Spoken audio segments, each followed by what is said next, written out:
నమస్తే అండి అందరికీ. శత్రుభయ నివారణ. ఈ శత్రుభయ నివారణ దేనికి, ఎందుకు అనే దాని గురించి మాట్లాడుకుందాం.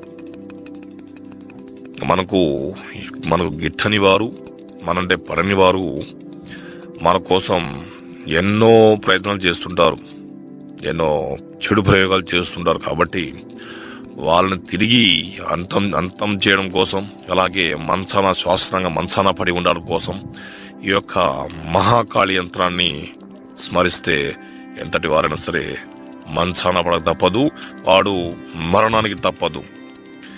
ఈ యొక్క మంత్రం ఓం గ్రీం గ్రాం శత్రు నాశినే నాశినే స్వాహ, ఓం గ్రాం గ్రీం సర్వనాశినే నాశినే స్వాహ, ఓం ఉదాహం కం అమావాస్యం కురు కురు స్వాహ, ఓం బ్రీం బ్రాం బృహస్పతియే నమః, ఓం శత్రు మారయ మారయ హుంభట్ స్వాహ, వషట్ వషట్ శీఘ్రం హుంభట్ స్వాహ అనేటువంటి మంత్రాన్ని మీరు కేవలం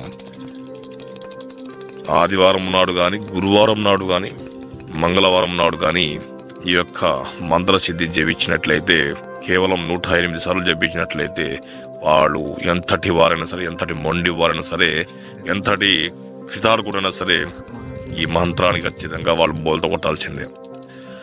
అలాంటిది ఒకవేళ మీరు కొన్ని చోట్ల చేయించినా మీకు పని జరగలేదు అన్న భావన మీకు ఏర్పడినా ఈ స్క్రీన్ మీద కనిపిస్తున్న నెంబర్కి మీరు సంప్రదించండి. మీకు ఎట్టి పరిస్థితుల్లోనూ వాళ్ళకి కేవలం ఒక్క రోజులోనే అంతమయ్యేలా నేను చూసుకుంటాను. ధన్యవాదాలు. మళ్ళీ ఇంకోసారి మా ఛానల్ని సబ్స్క్రైబ్ చేయండి, లైక్ చేయండి, షేర్ చేయండి.